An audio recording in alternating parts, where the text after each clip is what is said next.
Good evening, everybody. In softball, Kirksville was home to face Hickman.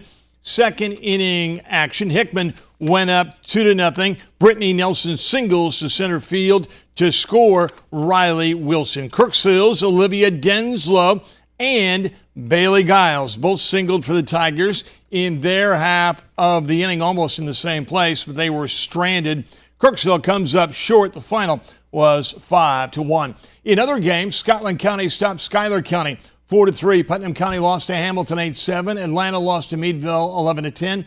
And Brashear beat Novinger 5-3 in baseball. Atlanta beat Meadville 12-2 in tennis. Kirksville beat Palmyra 5-4. The numbers 4, 5, and 6 players for Kirksville all won their matches, and that was the difference. In high school volleyball, Kirksville was hosting Hallsville. It's Kirksville in the near court. Once again, the Tigers played good enough to win, but they couldn't get over the hump. They lost to Hallsville 25-21 and 25-17. In other games, Davis County beat Sheridan 3-0. Truman State's Allie Brack has been named the GLVC's Offensive Player of the Week. The junior hit .269 and averaged 4 kills in 4 games last weekend. In soccer, Kirksville was home for the first time all year as the Tigers hosted Hannibal. It's Hannibal on the dreaded corner kick. Great save by Kirksville's Grant Novinger. Novinger did his best all night, but it wasn't enough as Kirksville falls to Hannibal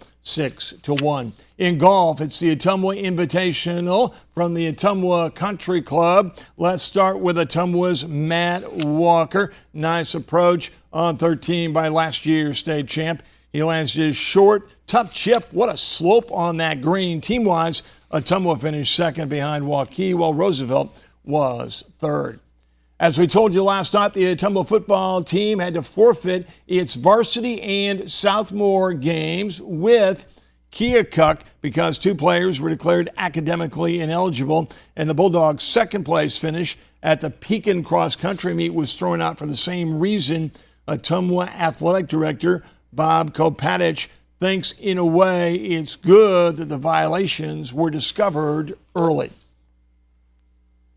The good thing is we caught it early. It doesn't affect our district play. It won't affect the playoffs. So, as hard as it is to say this, I'm really glad it happened now because it would have been much, much worse if we would have found this out in October, for example.